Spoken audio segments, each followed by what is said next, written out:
একটা হাদিসে এসেছে যে ইনশাআল্লাহ যখন কেউ বলে কোনো কাজ করার আগে তার ওই কাজটা সুসম্পন্ন করার দায়িত্ব আল্লাহ পাক নিজে নিয়ে নেন। একটা হাদিস শোনাই, সুলাইমান আলাইহিস সালাম তার 100 জন স্ত্রী ছিল। কতজন? এখন পশ্চিমারা আমাদেরকে শেখায় যে বহু বিবাহ ভালো না, ইসলামে 4টা বিয়ের কথা বলা আছে, ইসলাম কত অমানবিক ধর্ম, এগুলো শেখায় না? শেখায়। সুলাইমান আলাইহিস সালাম কাদের নবী? বনু ইসরাইলের নবী, যিনি এই জেরুজালেম থেকে সারা বিশ্ব শাসন করেছিলেন। তার পিতা দাউদ আলাইহিস সালামও সারা বিশ্ব শাসন করেছেন এই জেরুজালেম থেকেই। পরবর্তীতে তিনি দাউদের পুত্র সুলাইমান আলাইহিস সালাম, তিনি আরো বেশি ক্ষমতা নিয়ে বিশ্ব শাসন করেছেন। জিনরাও তার অনুগত ছিল। তিনি পশু পাখির ভাষা বুঝতেন, এমনকি পিঁপড়ার ভাষা পর্যন্ত বুঝতেন। সুবহানাল্লাহ। বাতাসে ফ্লাই করতে পারতেন। জানেন না আপনারা? সুলাইমান আলাইহিস সালামের 100 জন স্ত্রী, তিনি বলছেন আজকে আমি আমার সব স্ত্রীর কাছে যাব এবং প্রত্যেকের গর্ভ থেকে একটা করে সন্তান আসবে এবং এই সন্তানটা আল্লাহর পথের মুজাহিদ হবে। তিনি একটা কথা বলতে ভুলে গেলেন। কি? নবী সাল্লাল্লাহু আলাইহি ওয়াসাল্লাম বলছেন যে কোন স্ত্রী সন্তান জন্ম দেয়নি, একজন স্ত্রীর গর্ভে একটা সন্তান এসেছিল, সেটা আপনার প্রিম্যাচিউর, যেটাকে আমরা বলি প্রিম্যাচিউর বেবি, মানে হ্যাঁ বিকলাঙ্গ না শব্দটা আসলে, মানে ম্যাচিউর না, আমাদের মতো সুস্থ না, সুস্থ সবল না, এবং সেও পরবর্তীতে বাঁচেনি আর কি। তো নবী সাল্লাল্লাহু আলাইহি ওয়াসাল্লাম বলছেন ওই দিন যদি সুলাইমান আলাইহিস সালাম ইনশাআল্লাহ বলতেন তাহলে তার কথাই সত্য হতো। ইনশাআল্লাহ ক্ষমতা বুঝতে পারছেন? নবী করিম সাল্লাল্লাহু আলাইহি ওয়াসাল্লাম মক্কায় দ্বীন প্রচার করছেন এবং তার বিরোধিতা করছে কাফের মুশরিক কুরাইশরা। তাদের কাছে ধর্মতাত্ত্বিক কোনো দলিল ছিল না। তারা দলিল খুঁজতে চলে গেল ইয়াসরিব, মদিনায়। মদিনায় ইহুদিরা থাকতো। সেখানে গিয়ে ইহুদিদেরকে জিজ্ঞাসা করছে আমাদেরকে এমন কিছু শিখিয়ে দাও যেটা দিয়ে আমরা মুহাম্মদ সাল্লাল্লাহু আলাইহি ওয়াসাল্লামকে চ্যালেঞ্জ করতে পারি। তখন ইহুদিরা শিখিয়ে দিল তাকে গিয়ে 3টা প্রশ্ন করবে। কয়টা প্রশ্ন?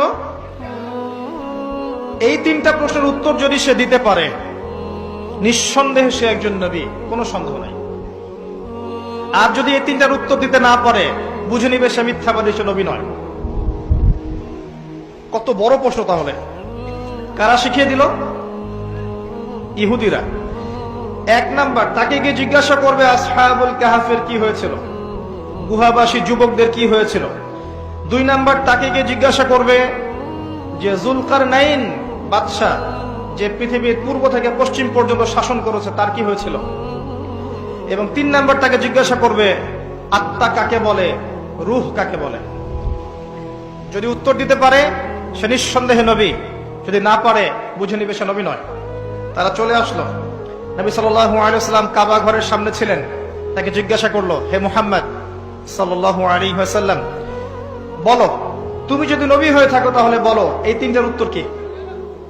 নবী করিম সাল্লাল্লাহু আলাইহি ওয়াসাল্লাম বললেন, আগামীকাল এসো তোমাদেরকে বলে দিব।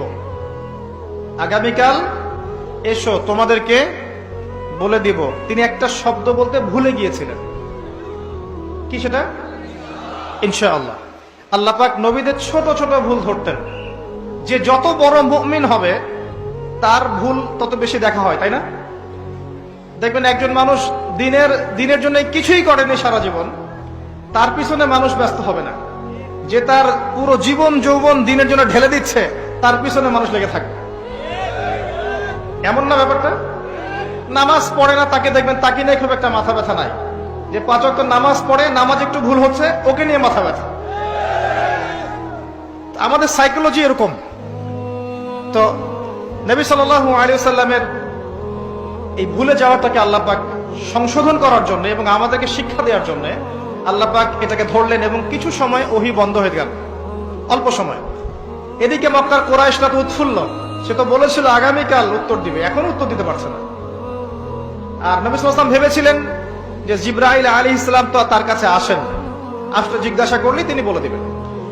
আল্লাহ পাক সূরা কাহফের 23 এবং 24 নম্বর আয়াত নাজিল করলেন কয়েকদিন পর। আয়াতটা হচ্ছে ওয়ালা তাকুলান্না লিশাইইন ইন্নী ফাইলুন যালিকা গাদান ইল্লা আইয়াশা আল্লাহ। হে নবী মুহাম্মদ সাল্লাল্লাহু আলাইহি ওয়াসাল্লাম, আপনি কোশ্চিন কালেও বলবেন না যে আমি আগামীকাল কিছু করব ইনশাআল্লাহ বলা ব্যতীত। এই শিক্ষাটা কাকে দিচ্ছেন আল্লাহ পাক? শুধু তাকে না, আমাদেরকেও। কিয়ামত পর্যন্ত এই শিক্ষা থাকবে না? থাকবে। অতএব ইনশাআল্লাহ দিয়ে আপনি আল্লাহর অনুগত সভ্যতা এবং আল্লাহ বিরোধী সভ্যতাকে চিহ্নিত করতে পারবেন। আল্লাহ বিরোধী সভ্যতা কখনো ইনশাআল্লাহ বলে না। বলে? ওই নেটো কি ইনশাআল্লাহ বলে কখনো? জিউসরা বলে? পশ্চিমারা বলে? এবং ওদের ধাঁচে যারা নিজেদের মানসিকতা তৈরি করেছে এরাও কখনো ইনশাআল্লাহ বলবে না। বলবে? বলবে না।